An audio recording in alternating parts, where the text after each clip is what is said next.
Hello everyone, आप सभी का स्वागत है कैल्विन कॉमर्स में।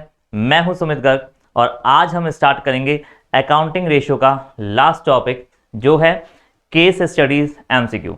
सिंपल एमसीक्यूज और assertion reason based MCQ already हो चुके हैं, तो पहले वो वीडियो ज़रूर देखिएगा एंड देन लास्ट में आपको केस स्टडीज एमसीक्यूज देखने हैं। तो चलिए शुरू करते हैं आज का टॉपिक क्वेश्चन नंबर 1 से।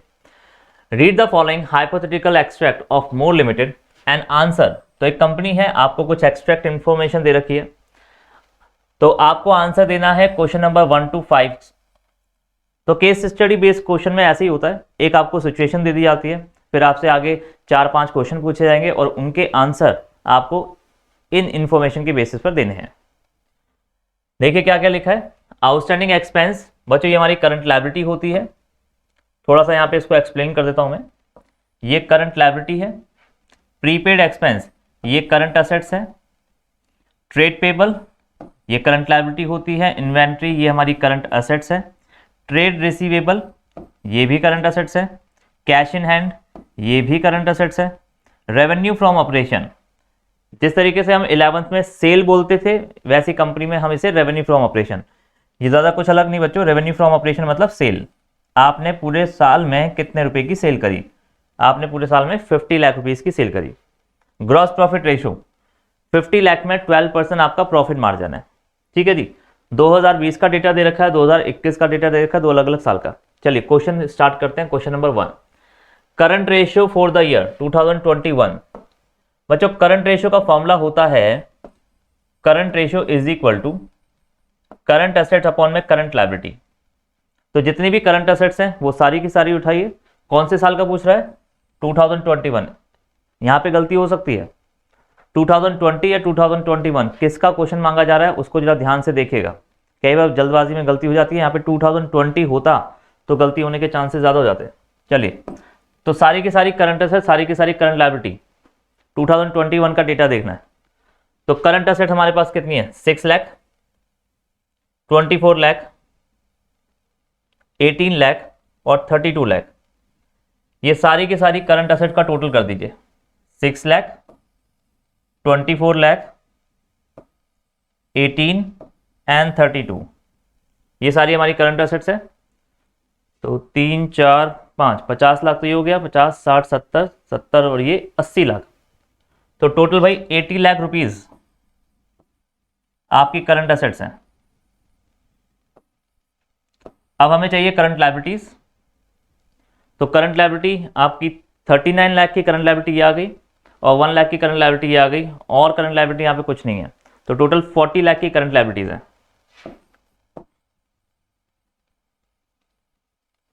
डिवाइड करेंगे, आंसर आएगा 2:1। तो आंसर हमारा 2:1 ऑप्शन ए। फॉर्मूले याद होने बहुत ज़रूरी हैं अगर आप रेशियो चैप्टर में 100 आउट ऑफ 100 लाना चाहते हैं, मतलब पूरे पूरे मार्क्स लाना चाहते हैं, तो आपको फॉर्मूले याद होना बहुत ज़रूरी है। तो सबसे पहला काम आपका इस चैप्टर को शुरू करने से पहले फॉर्मूले याद कर लो। क्विक रेशियो, बच्चों क्विक रेशियो का फॉर्मूला होता है quick assets divided by current liability. और क्विक असेट्स का मतलब होता है current assets minus inventory minus prepaid expense divided by current liability. सारी की सारी करंट असेट्स क्विक असेट्स होती है, बस इन्वेंट्री और प्रीपेड एक्सपेंस को छोड़कर। प्रीपेड एक्सपेंस और इन्वेंट्री हम मानते हैं कि इसे क्विकली कैश में कन्वर्ट नहीं कर पाएंगे। ठीक है जी। तो सारी करंट असेट ले लो, बस इन्वेंट्री और प्रीपेड एक्सपेंस छोड़ दो। तो अभी हमने बात करी करंट असेट हमारी 80 लाख है, या इसको करने का ये भी तरीका है कि आप प्रीपेड एक्सपेंस छोड़ दो, आप इन्वेंट्री को छोड़ दो। ठीक है, इन दोनों को इग्नोर कर दो, बाकी सारी करंट असेट ले लो। तो 3 4 5 50 लाख रुपीस क्या है हमारी current assets, sorry quick assets. तो अगर आप ये करते हैं तो ये आपका आएगा 50 lakh rupees divide by current liability हमने पीछे निकाला था 40 लाख, डिवाइड करें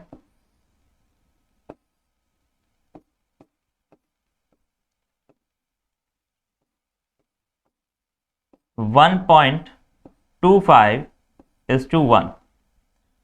तो आपका आंसर होगा बच्चों 1.25:1। सारी की सारी करंट असेट लीजिए, बस इन्वेंट्री और प्रीपेड एक्सपेंस को मत लीजिए। तो बाकी जो करंट असेट्स होती है उन्हें हम क्विक असेट्स मानते हैं, ठीक है। चलिए आगे बात करते हैं। नेक्स्ट क्वेश्चन देखिए क्या है, question number 3, inventory turnover ratio. अब आपको इन्वेंट्री टर्नओवर रेशो निकालना है, तो इसका फॉर्मूला भी पता होना चाहिए। इन्वेंट्री टर्नओवर रेशो का फॉर्मूला होता है कॉस्ट ऑफ गुड्स सोल्ड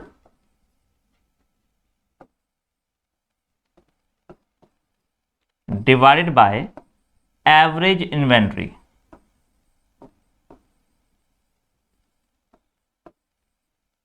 तो इन दोनों को डिवाइड करना है, हमारा आंसर आ जाएगा। लेकिन कॉस्ट ऑफ गुड्स सोल्ड को निकालना भी पड़ेगा। COGS बराबर होता है सेल माइनस ग्रॉस प्रॉफिट, ये फॉर्मूला भी सॉल्व करना पड़ेगा। एवरेज इन्वेंट्री का मतलब होता है, average inventory is equal to होता है opening stock plus closing stock divide by 2। OS मतलब ओपनिंग स्टॉक और CS मतलब क्लोजिंग स्टॉक, ठीक है। एवरेज इन्वेंट्री आपका इस तरीके से निकलेगा। तो चलिए देखते हैं क्या क्या क्वेश्चन में हमारे को दे रखा है। सेल और ग्रॉस प्रॉफिट की बात करते हैं पहले, बस पीछे जाते हैं, क्वेश्चन नंबर 1 वापस आते हैं। सेल आपकी 50 लाख है, ग्रॉस प्रॉफिट 12%। किसका 12%? सेल का। तो 50 लाख का 12% निकालिए। सबसे पहले 50 लाख का 12% कैलकुलेट कीजिए, करिए, अपनी कॉपी निकालिए, पेन लेके बैठिए और करिए सॉल्व। 50 लाख का 12% कितना होता है? 6 लाख रुपीज। तो 50 लाख की सेल है और 6 लाख रुपए का प्रॉफिट, तो इसका मतलब सामान कितने का था? 44 लाख का। 44 लाख का सामान था और आपने 6 लाख के प्रॉफिट पर, मतलब आपने उसे 50 लाख में बेच दिया। तो COGS कितना है भाई? 44 लाख। चलिए चलते हैं वापस आगे। सेल आपकी 50 लाख और ग्रॉस प्रॉफिट 50 लाख का 12%। तो ये आपका 50 लाख है, माइनस 50 लाख का 12% निकालेंगे तो आपका 6 लाख आएगा, और ये आ गया जी आपका 44 lakh.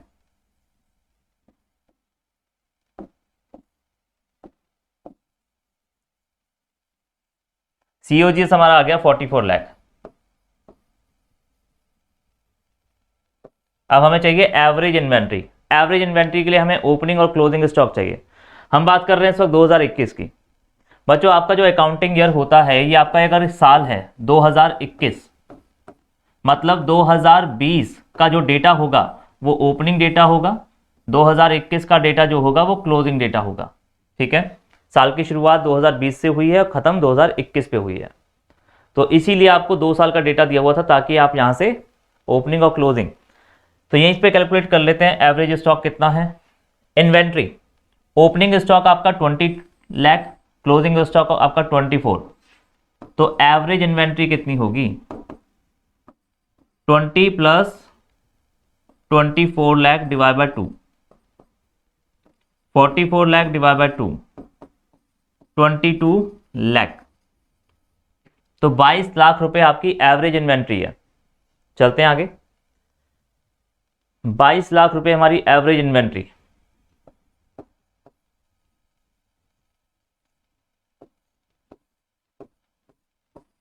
Answer is 2 times.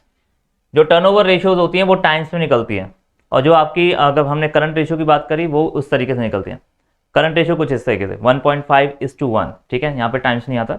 Turnover ratio में टाइम्स में बात की जाती है। नेक्स्ट क्वेश्चन देखते हैं, question number 4, cost of revenue from operation.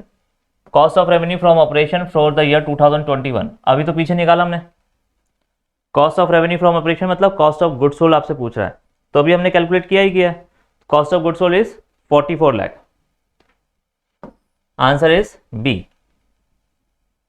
तो चलिए नेक्स्ट क्वेश्चन करते हैं, question number 5, which of the following about inventory turnover ratio is true.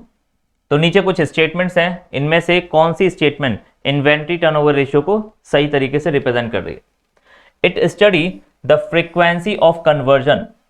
बच्चों पहले कन्वर्जन को समझ लें होता क्या है, फिर इसके बारे में आगे पढ़ेंगे। आज मेरे पास जो भी है वो किसी और चीज में कन्वर्ट हो जाएगा। वैसे ये टॉपिक कई बार डिस्कस कर चुका हूं। देखिए, आज मेरी जेब में कैश है, तो कैश ये रॉ मटेरियल में कन्वर्ट होगा,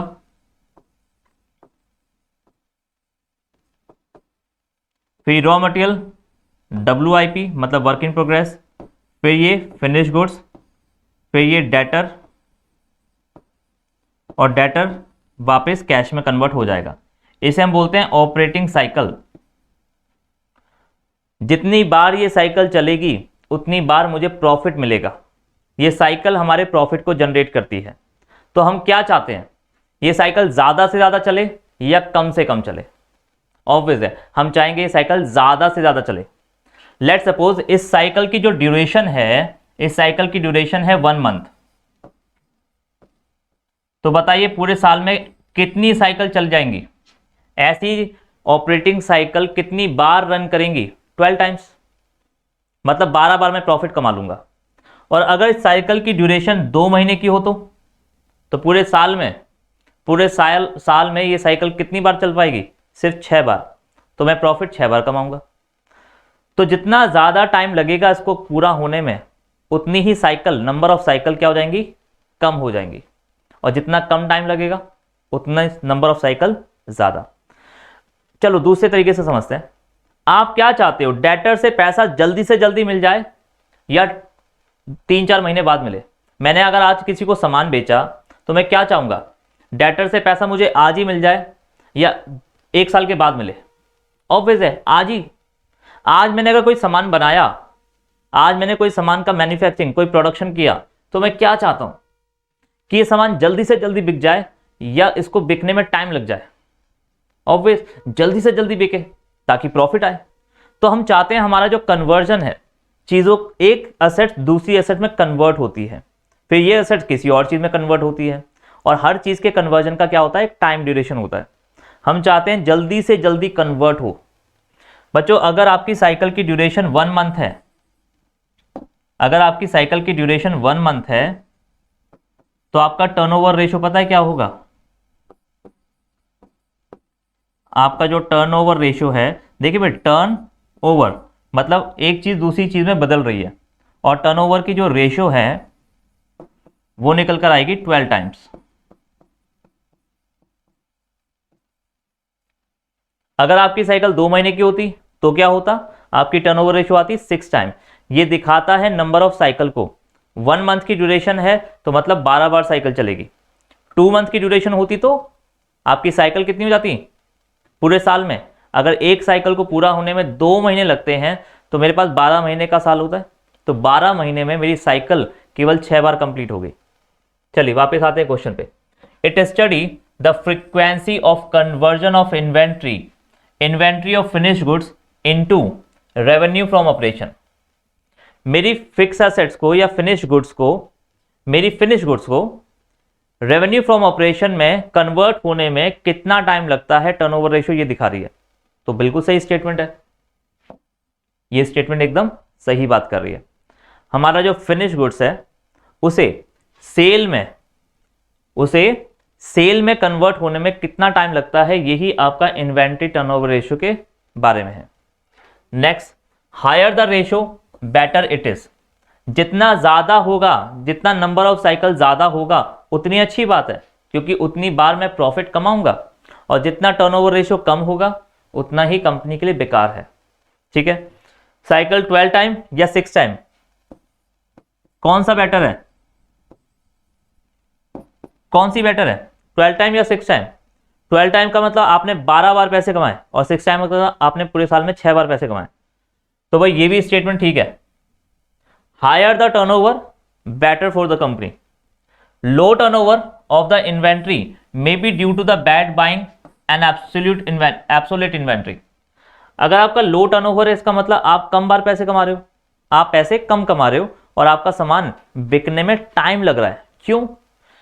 क्योंकि आपका या तो हो सकता है इन्वेंट्री ऑब्सोलेट है, मतलब बेकार है, खराब क्वालिटी का प्रोडक्ट है, bad buying and danger signal, और ये कंपनी के लिए काफी डेंजर की बात है, डेंजर सिग्नल है। तो कंक्लूजन सुन लीजिए भाई, टर्नओवर रेशियो दिखाती है कन्वर्जन को, टर्नओवर रेशियो जितनी ज्यादा होगी उतनी अच्छी बात है, और अगर टर्नओवर रेशियो कम है तो ये कंपनी के लिए काफी बैड सिग्नल है। तो तीनों स्टेटमेंट ठीक है भाई, ए बी सी तीनों ठीक है, तो हम ऑप्शन देंगे, ऑप्शन इज डी।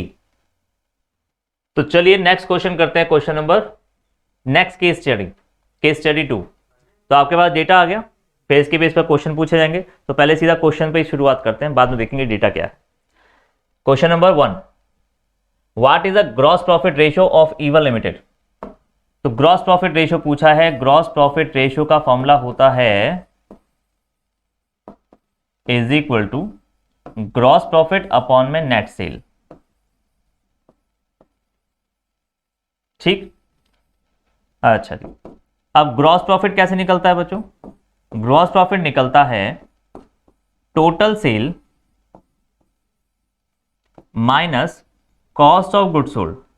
अभी आप पीछे वाले क्वेश्चन पे जाके देखना, मैंने वहां पे सीओजीएस का फॉर्मूला क्या लिखवाया था, मैंने वहां पे सीओजीएस का फॉर्मूला लिखवाया था सेल माइनस ग्रॉस प्रॉफिट। ये मैंने अभी पीछे वाले क्वेश्चन में करवाया था, cost of goods sold is equal to sale minus gross profit. और अब मुझे क्या चाहिए, मुझे इस क्वेश्चन में ग्रॉस प्रॉफिट चाहिए, तो इसी फॉर्मूले को मैंने कन्वर्ट कर दिया, ग्रॉस प्रॉफिट उठा के इधर ले आया और सीओजीएस उठा के इधर लेके चला गया। तो सेल में से सीओजीएस माइनस कर दोगे तो क्या आएगा, ग्रॉस प्रॉफिट आ जाएगा। ओके, और क्या होता है बच्चों, टोटल सेल कैसे निकलती है वो भी देख लीजिए। टोटल सेल बराबर होता है credit sale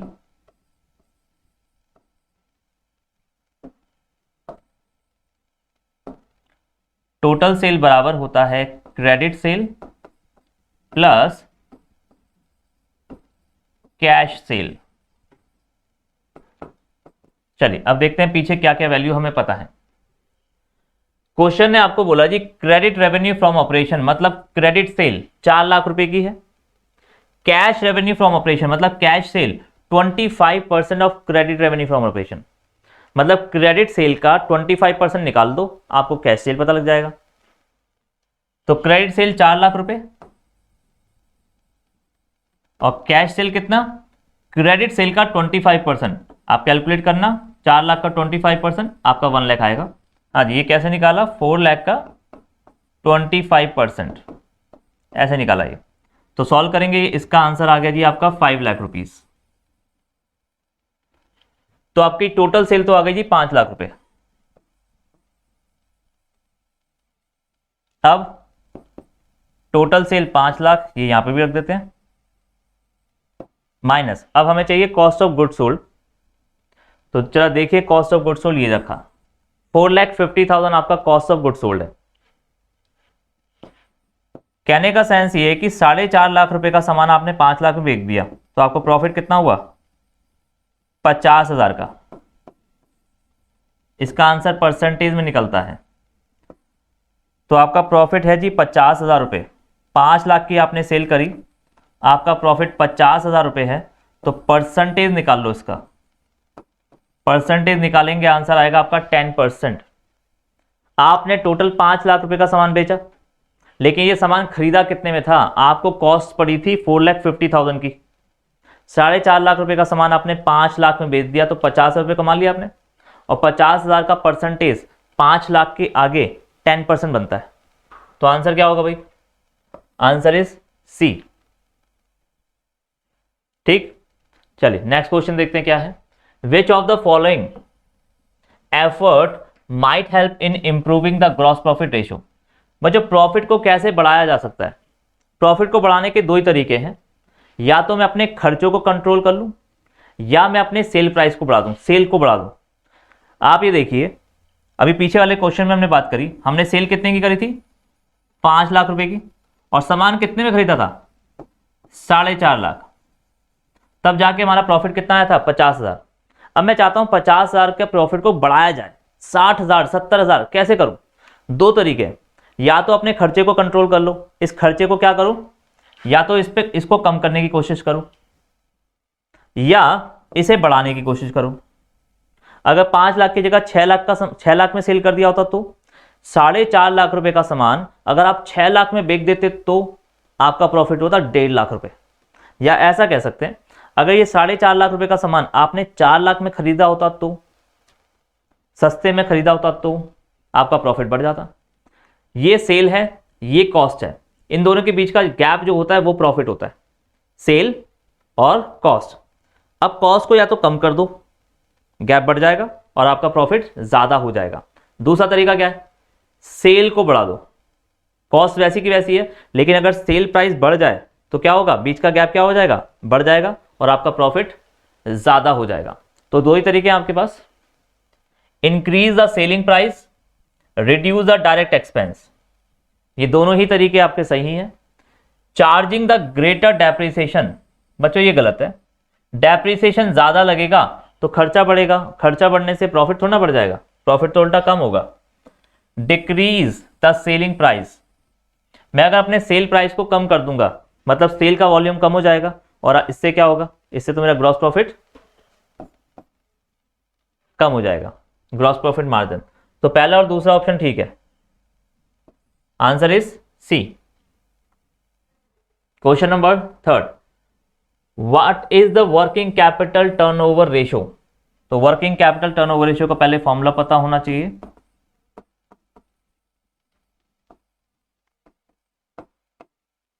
working capital turnover ratio, इसका फॉर्मूला है net sale divide by working capital.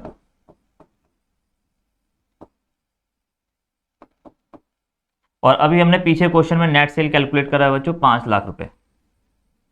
हमें बस अब ये देखना है कि हमारी वर्किंग कैपिटल कितनी है। वर्किंग कैपिटल का फॉर्मूला होता है, वर्किंग कैपिटल को शॉर्ट में लिख रहा हूं WC। वर्किंग कैपिटल का फॉर्मूला होता है current assets minus current liability, CA for current assets and CL for current liability. तो करंट असेट से करंट लायबिलिटी को माइनस करेंगे तो वर्किंग कैपिटल आएगा। जरा देखते हैं एक बार डेटा क्या है। आपकी करंट असेट्स, ये आपकी करंट असेट्स है 5 लाख रुपए की, और करंट लायबिलिटी ये रही आपकी करंट लायबिलिटी 2,50,000। तो करंट असेट 5 लाख रुपए की है, करंट लायबिलिटी 2.5 लाख रुपए की। तो वर्किंग कैपिटल क्या है, current assets minus current liability, 5 lakh minus 2,50,000। तो 5 लाख माइनस 2,50,000, तो वर्किंग कैपिटल आ गई आपकी 2,50,000, और 2,50,000 यहां पे रख दीजिए वर्किंग कैपिटल में। आंसर आएगा आपका 2 टाइम्स। टर्नओवर रेशियो जितनी भी हैं टाइम्स में निकलती हैं, तो answer is a. Next question, what is a proprietary ratio. बच्चों प्रोप्राइटरी रेशियो का फॉर्मूला भी लिख लेते हैं एक बार। प्रोप्राइटरी रेशियो फॉर्मूला होता है शेयर होल्डर फंड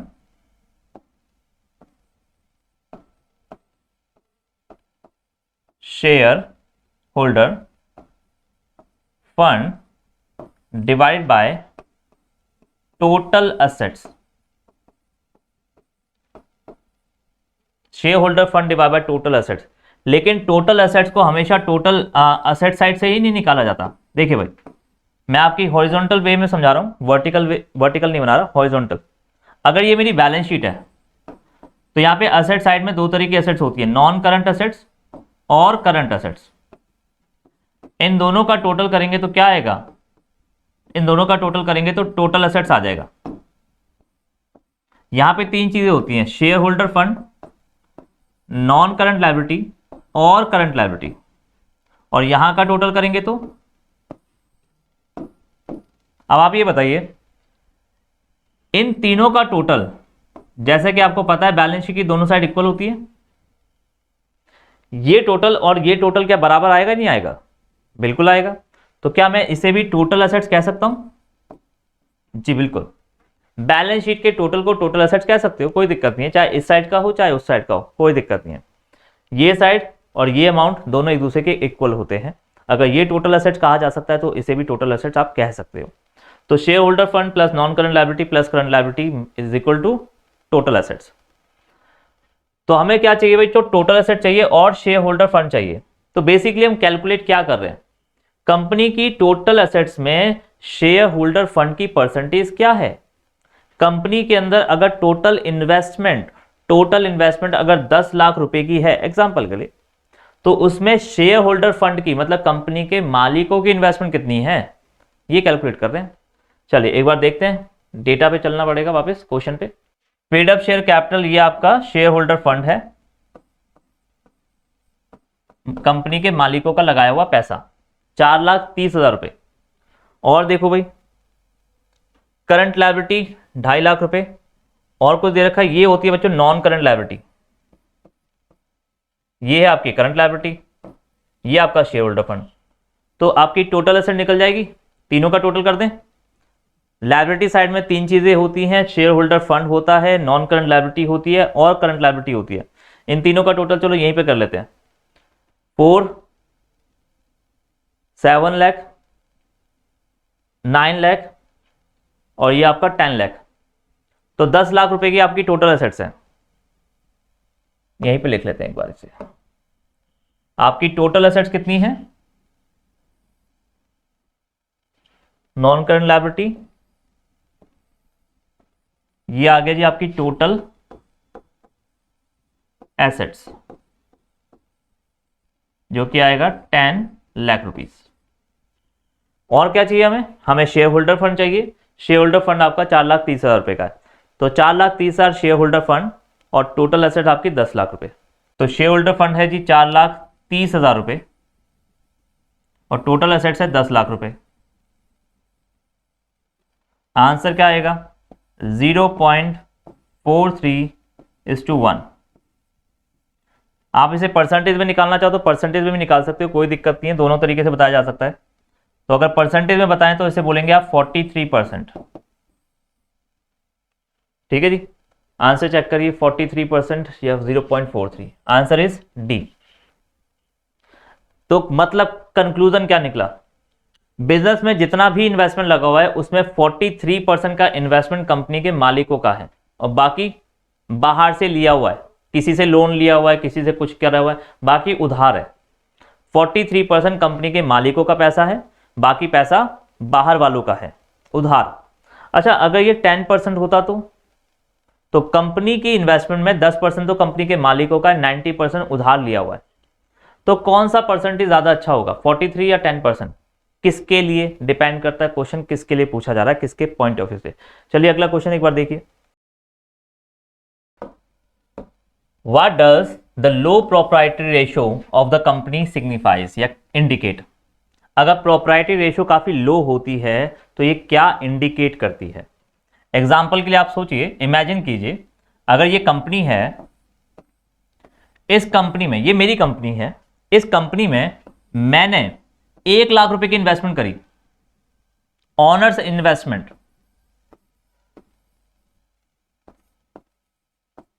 ऑनर ने इस कंपनी में 1 लाख रुपए लगाए, मैंने 1 लाख रुपए लगाए और मैं आपसे कहता हूं कि भाई मुझे पैसों की जरूरत है, 9 लाख रुपए का उधार दे दो।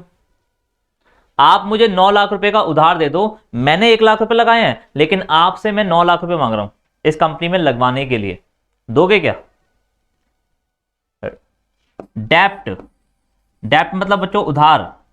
मैं कितना रुपए मांग रहा हूं, 9 लाख रुपीस। तो इसका मतलब मेरा इन्वेस्टमेंट कितना, 10%, और आपसे मैं कितना इन्वेस्टमेंट करवा रहा हूं, 90%। कभी कंपनी को नुकसान हुआ, कंपनी लॉस में आ गई, तो भाई मुझे भी नुकसान होगा लेकिन थोड़ा सा, और आपको नुकसान होगा बहुत ज्यादा, क्योंकि मेरा इन्वेस्टमेंट बहुत कम है और आपका इन्वेस्टमेंट बहुत ज्यादा। ठीक है जी, चलिए दूसरा एग्जांपल समझिए। ये कंपनी है, मैंने 9 लाख रुपए लगा रखे हैं, ऑनर्स इन्वेस्टमेंट कितनी, 9 लाख रुपीस, और मैं आपसे कहता हूं कि भाई मुझे थोड़े से पैसे और चाहिए, मुझे 1 लाख रुपया कम पड़ रहा है, मेरी कंपनी में 1 लाख रुपए की और रिक्वायरमेंट है, आप मुझे प्लीज 1 लाख रुपए का लोन दे दो, दे दोगे?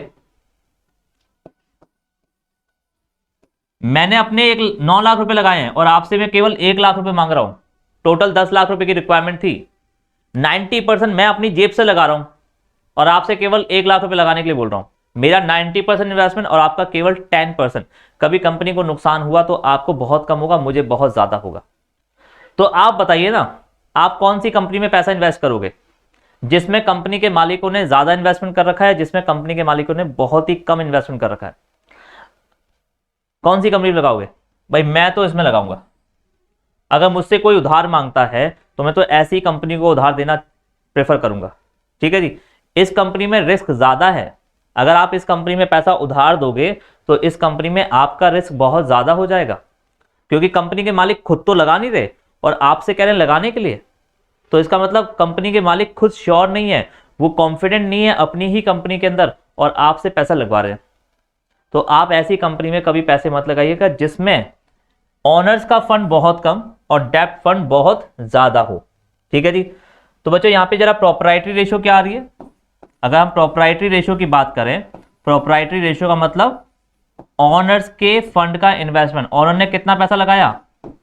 10%, और यहां पे आपकी इन्वेस्टमेंट आ रही है 90%। तो कौन सा बेस्ट है? ये बेस्ट है, और ये काफी रिस्की सिचुएशन दिखाई दे रही है। आपके पॉइंट से बात कर रहा हूं मैं, आपके लिए ये काफी रिस्की है और ये काफी ज्यादा सही है। तो it indicate high safety margin. क्या लो प्रोप्राइटरी रेशियो हाई सेफ्टी को दिखाती है? High safety margin for the lender, lender की बहुत ज्यादा सेफ्टी को दिखाती है या रिस्क को दिखाती है? लो प्रोप्राइटरी रेशियो आपके रिस्क को दिखाती है या सेफ्टी को? यहां पे आप आपको सेफ महसूस हो रहा है या रिस्की फील कर रहे हो? तो रिस्की है। तो लो प्रोप्राइटरी रेशियो भाई सेफ्टी नहीं, रिस्क को दिखाती है। तो ये आपका ऑप्शन हो गया जी गलत, ये तो गलत है। अगला देखते हैं। It indicate that long term lender are less secured. हाँ ये सही है। जो लॉन्ग टर्म लैंडर्स हैं, मतलब जो लोन दे रहे हैं, उनकी सिक्योरिटी की अगर बात करें तो वो सिक्योरिटी काफी कम दिखाई दे रही है, मतलब सेफ्टी काफी कम दिखाई दे रही है। आप इसे कह सकते हैं हाई रिस्की। यहां पे मुझे रिस्क ज्यादा दिखाई दे रहा है, ये स्टेटमेंट ठीक लग रही है भाई। It indicate higher financial risk of the company. Company के फाइनेंशियल रिस्क बहुत ज्यादा है। बच्चों कंपनी के फाइनेंशियल रिस्क बहुत ज्यादा नहीं होते। यहाँ पे ये फाइनेंशियल रिस्क तो फिर सबके बारे में बात कर रहा है, ये ऑनर्स की बात कर रहा है, ये डेब्ट की बात कर रहा है, ये सब की बात कर रहा है, ये किसी लेंडर की बात नहीं कर रहा। तो हमारा ऑप्शन होना चाहिए ऑप्शन नंबर बी। तो लो जी, हमारे केस स्टडी कंप्लीट होगा इसके भी। अब मिलते हैं हम नेक्स्ट चैप्टर में। चलिए बाय बाय। बाकी वीडियो को लाइक एंड सब्सक्राइब करते रहिएगा प्लीज, अगर आपको पसंद आए तो। Thank you, bye bye.